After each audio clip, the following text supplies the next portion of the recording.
এদেশের মানুষের যে আকাঙ্ক্ষা, উই ওয়ান্ট জাস্টিস, আমরা ন্যায় বিচার চাই, আমরা বৈষম্যহীন বাংলাদেশ চাই, দুর্নীতিমুক্ত বাংলাদেশ চাই, সন্ত্রাস চাঁদাবাজ মুক্ত বাংলাদেশ চাই, আমরা মানবিক বাংলাদেশ চাই, আমরা বসবাসযোগ্য ন্যায় বিচারের বাংলাদেশ চাই। এটি হচ্ছে 5ই আগস্টের আন্দোলনের চেতনা।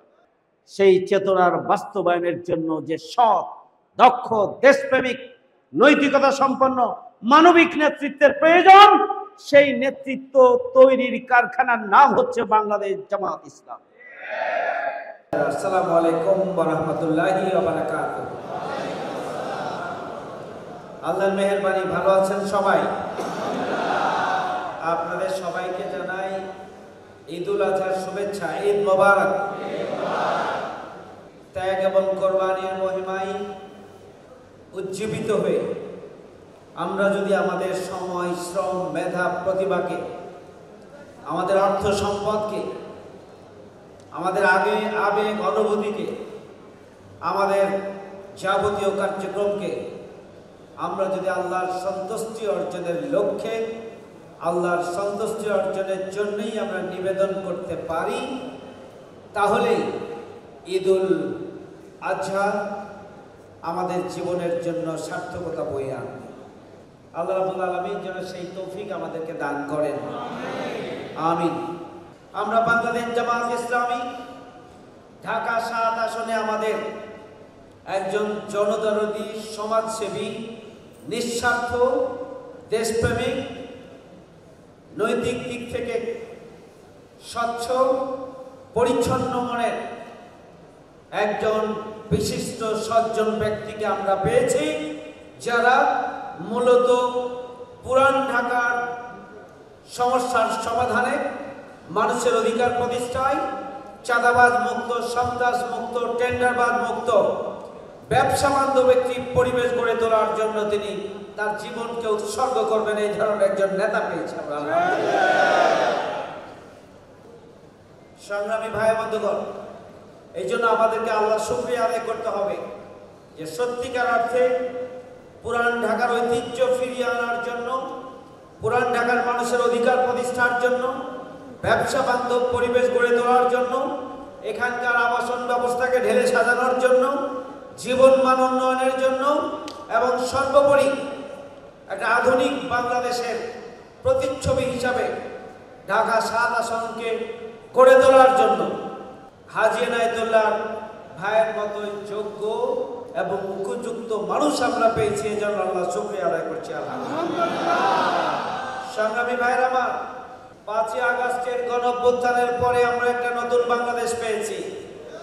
আমরা আশা করেছিলাম এই নতুন বাংলাদেশে কোনো চাঁদাবাজি থাকবে না, টেন্ডারবাজি থাকবে না, জলমহল, বালুমহল আর নদী, ঘাট, বিল এগুলো নিয়ে কোনো দখলদারিত্ব থাকবে না। আমরা আশা করেছিলাম খুন থাকবে না, ধর্ষণ থাকবে না, চাঁদাবাজি থাকবে না। কিন্তু দুর্ভাগ্যজনক হলো সত্য, 5ই আগস্টে হাজার হাজার নেতাকর্মীর জীবনের বিনিময়, প্রায় 1.5 লক্ষাধিক তরুণ, ছাত্র, যুবক, শ্রমিকের রক্ত এবং ঘামের বিনিময়ে যে নতুন বাংলাদেশ আমরা পেয়েছি, সেই নতুন বাংলাদেশের যে চাওয়া পাওয়া, আকাঙ্ক্ষা, যে স্বপ্ন, সেই স্বপ্নকে ধূলিসাৎ করে দিয়ে আমাদের একটি রাজনৈতিক দলের কর্মীরা এই ধরনের অপরাধগুলো সংগঠিত করে যাচ্ছে।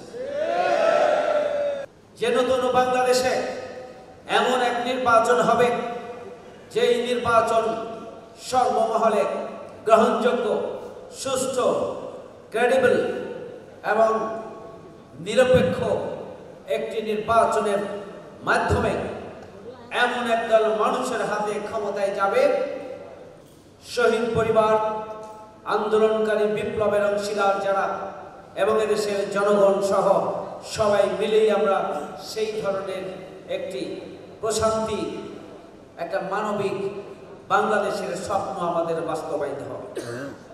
বাংলাদেশ জামাত ইসলামী শুরু থেকেই বলে আসছে, অবশ্যই একটি জাতীয় নির্বাচন করার মধ্য দিয়ে গণতান্ত্রিক সরকারের হাতে ক্ষমতা বুঝিয়ে দিতে হবে।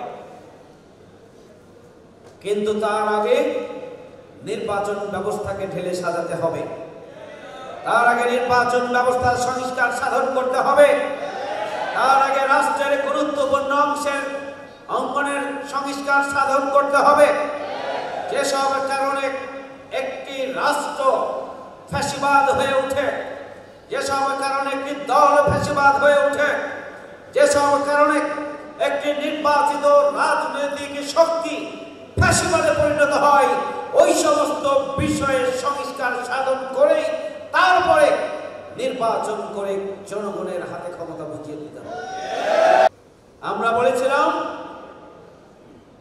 যারা শহীদ হয়েছেন, যাদেরকে খুন করা হয়েছে, যাদেরকে গুম করা হয়েছে, গণহত্যা করেছেন, যারা হাজার হাজার মানুষকে হত্যা করেছেন, ওই সমস্ত খুনিদের বিচার আগে হতে হবে।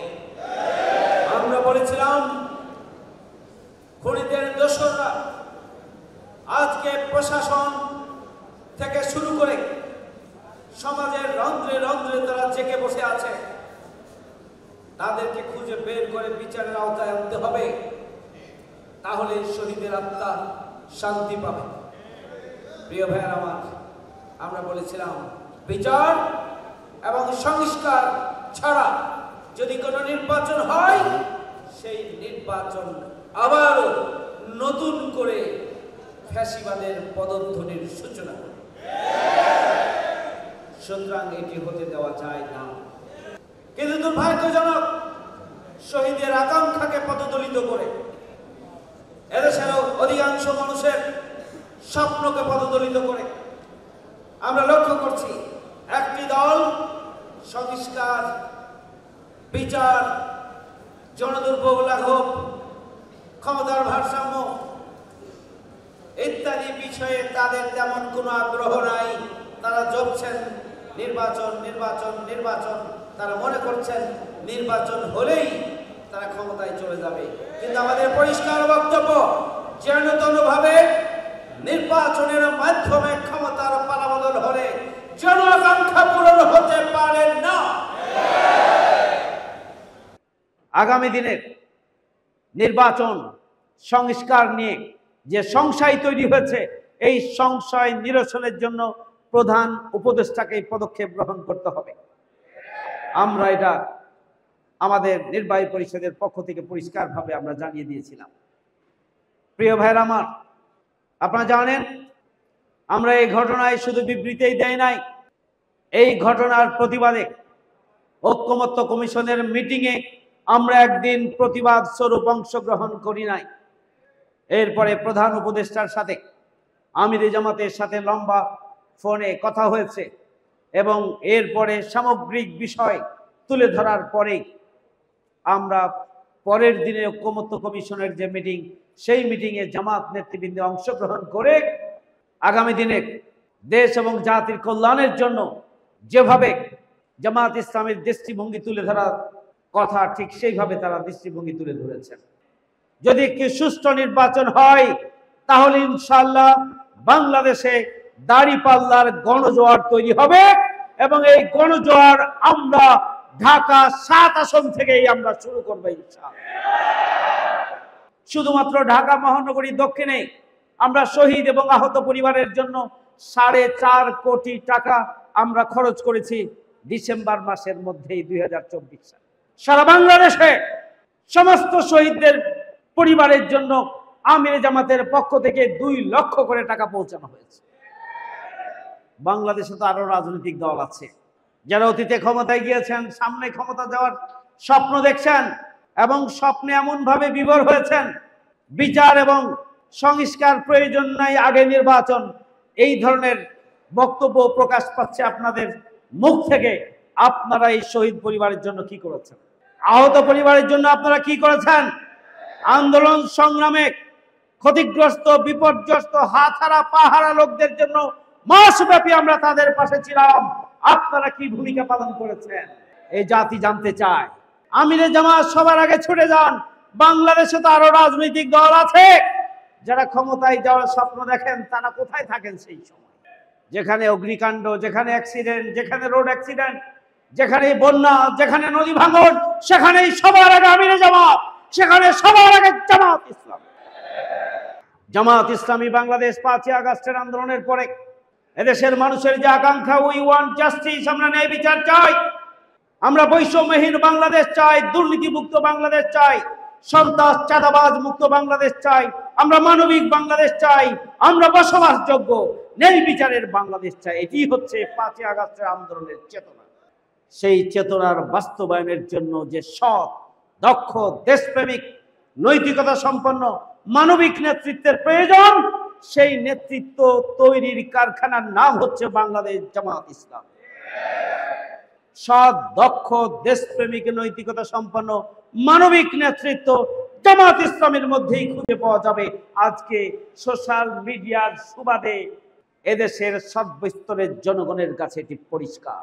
নতুন বাংলাদেশ এনে দেওয়ার জন্য যারা নিজের জীবনকে উৎসর্গ করেছিলেন, সেই তরুণ যুবক যারা এই জেনারেশনের অগ্রণী, যারা জীবন দিয়ে বিপ্লব সাধন করেছেন, নতুন বাংলাদেশ এনেছেন, তাদের কাছেই আজকে জামাত ইসলামের ভূমিকা দিবালোকের মতো পরিষ্কার।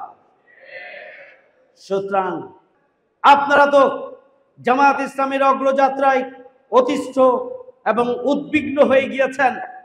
যাই হন না কেন, এদেশের জনগণ এবং এদেশের তরুণ যুব সমাজ অন্ধ নয়, তাদের বিবেক আছে, তাদের চোখ আছে, তাদের হাতে ডিভাইস আছে। প্রতিদিনের জামাত ইসলামের অবদান, জামাত ইসলামীর কর্মসূচি, জামাত ইসলামীর ভূমিকা, জামাত ইসলামী ত্যাগ এবং কোরবানি তাদের কাছে দিবালোকের মতো পরিষ্কার হওয়ার কারণে আগামী দিনে তরুণ ছাত্র যুবকরা তাদের পছন্দের প্রার্থী হিসাবে সৎ, দক্ষ, দেশপ্রেমিক এবং মানবিক নেতা আমাদের হাজী এনায়েতুল্লাহ সহ বাংলাদেশের জামাত ইসলামীর প্রার্থীকে বেছে নেবে ইনশাআল্লাহ।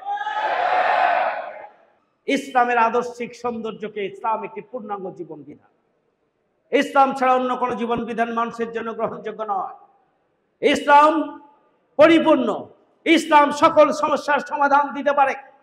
সুতরাং এদেশে যদি ইসলাম ভিত্তিক সমাজ প্রতিষ্ঠিত হয়, এদেশে যদি ওয়েলফেয়ার স্টেট প্রতিষ্ঠিত হয়, তাহলে এদেশের নাগরিক সবচেয়ে বেশি উপকৃত হবেন। সবচেয়ে বেশি উপকৃত হবেন ভিন্ন ধর্মাবলম্বী যারা রয়েছে, তারা উপকৃত হবেন। নাগরিক হিসাবে সাংবিধানিক অধিকার তারা ফিরিয়ে পাবেন, ধর্ম চর্চা করার অধিকার পাবেন, নারীরা তাদের সম্মান, ইজ্জত, আবরুর, নিরাপত্তা পাবে, তাদের কর্ম পরিবেশ নিশ্চিত করার জন্য সরকার পদক্ষেপ গ্রহণ করবে এবং এদেশের জনগণ তাদের নাগরিক অধিকারের জন্য লাইন ধরতে হবে না, নাগরিক অধিকার ফিরিয়ে পাবে। এরপরে প্রতিদিনই আমরা আল্লাহর কাছে মাপ চাইব ভুল ত্রুটির জন্য, আল্লাহর সাহায্য চাইব, আল্লাহর কাছে দোয়া করব আল্লাহ যেন আমাদের গুনাহ খাতা মাফ করে দেন, আল্লাহ যেন চ্যালেঞ্জগুলোকে আমাদের ডিলিট করে দেন, চ্যালেঞ্জগুলো যেন মিনিমাইজ করার ব্যবস্থা করেন। আল্লাহ রাব্বুল আলামিন যেন আমাদের প্রার্থীকে মানুষের অন্তরে এমনভাবে জায়গা করে দেন, দাড়িপাল্লাকে এমনভাবে মানুষের অন্তরে গেঁথে দেন, যাতে করে কোনো ষড়যন্ত্র চক্রান্তই আগামী দিনে দাড়িপাল্লার গণজোয়ারকে ঠেকাতে পারবে না ইনশাআল্লাহ। সেই ধরনের পরিস্থিতি যেন আল্লাহ তৈরি করে দেন, এই জন্য আল্লাহ সাহায্য চাইতে হবে। আল্লাহ রাব্বুল আলামিন ঠিক এভাবে আমাদেরকে ভূমিকা পালনের তৌফিক দান করুন। আমা তৌফিক ইল্লা বিল্লাহ। আসসালামু আলাইকুম ওয়া রাহমাতুল্লাহি ওয়া বারাকাতুহু।